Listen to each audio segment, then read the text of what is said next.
PoK మనదే. పీఓకేలో ఉన్నటువంటి ప్రజలకి మనకి దృఢమైనటువంటి సంబంధాలు ఉన్నాయని రాజ్నాథ్ సింగ్ గారు అయితే ఈరోజు ఒక వేదిక మీద మాట్లాడుతూ సంచలన వ్యాఖ్యలు అయితే చేశారు.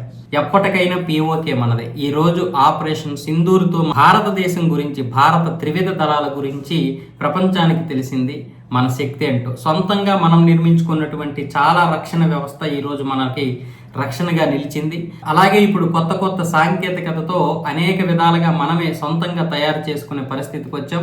సో ఇప్పటికైనా సరే పాకిస్తాన్ పరిస్థితి ఏంటో ప్రజలకు తెలుసు, ప్రపంచానికి తెలుసు. అయితే పీఓకే ప్రజలు మనతోటే కలవాలని కోరుకుంటున్నారు కాబట్టి పీఓకే మనం విలీనం చేస్తున్నాం, ఉగ్రవాదులు నడ్డి విరుస్తున్నాం, పాకిస్తాన్ నడ్డి కూడా విరుస్తున్నాం అంటూ రాజ్నాథ్ సింగ్ గారు అయితే ఈరోజు సంచలన వ్యాఖ్యలు అయితే చేశారు. పీఓకే ఎంతో దూరంలో లేదు, పీఓకే మనలో కలుస్తుంది, పీఓకే అయితే మనదే అన్నారు. నిజానికి పీఓకే మన చేతికి రావాల్సినటువంటి పీఓకేని అప్పట్లో కాంగ్రెస్ ప్రభుత్వం నెహ్రూ గారు అయితే అది అటు పాకిస్తాన్కి ఇచ్చేశారు, ఇటు అక్షయ్ సిన్హా వచ్చి చైనాకి ఇచ్చేశారు. ఇలా ఇప్పుడేమో మనం ఇన్ని తంటాలు పడాల్సి వస్తుంది. నిజానికి పీఓకే వల్ల పాకిస్తాన్కి చాలా వరకు ఉపయోగపడుతుంది. అక్కడ నుంచే ఉగ్రవాదాన్ని ఈరోజు మన భారతదేశంలో ఎగదోస్తుంది, భారతదేశాన్ని ఇబ్బంది పాలు చేస్తుంది. పీఓకే కనుక మనం తీసుకున్నామంటే చాలా వరకు మరొక 25% నడ్డి విరిగిపోతుంది ఉగ్రవాదులకి. 25% కాదు, 50% నడ్డి విరిగిపోతుంది.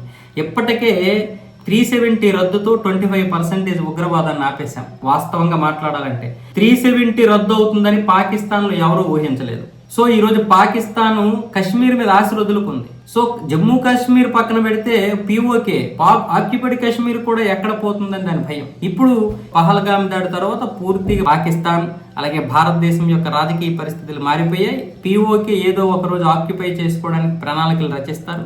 ఈ యొక్క ఆపరేషన్ సింధూర్తో చాలా మంది నిరాశ చెందారు కాబట్టి ఎలక్షన్ ముందు పీఓకే ఆక్యుపై చేసుకోవడానికి అన్ని విధాలుగా పాకిస్తాన్ అయితే అష్టదిగ్బంధనం చేయడానికి బీజేపీ ప్రభుత్వం చాలా అంటే చాలా పకడ్బందీ ప్రయత్నాలు అయితే చేస్తుంది. ఎందుకంటే ఈ యొక్క అసంతృప్తిని ప్రజల్లో పోగొట్టాలంటే పీఓకే ఒక్కటే మనం స్వాధీనం చేసుకోవాలి. ఇప్పుడు సింధు జలాలు, జేఎల్ఎం, చీనాబ్ ఇవి ఉన్నాయి కదా, వీటిని ఆపేస్తే ఆటోమేటిక్గా పాకిస్తాన్ మన కాళ్ళ దగ్గరికి వస్తుంది.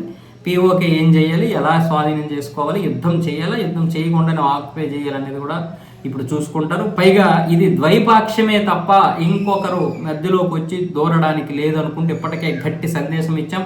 అమెరికా దూరాలని చూసినా సరే మధ్యలోకి ఇప్పుడు అమెరికాని అయితే పక్కన పడేశాం కాబట్టి ఖచ్చితంగా పీఓకే మన చేతికి వచ్చి తీరుతుంది.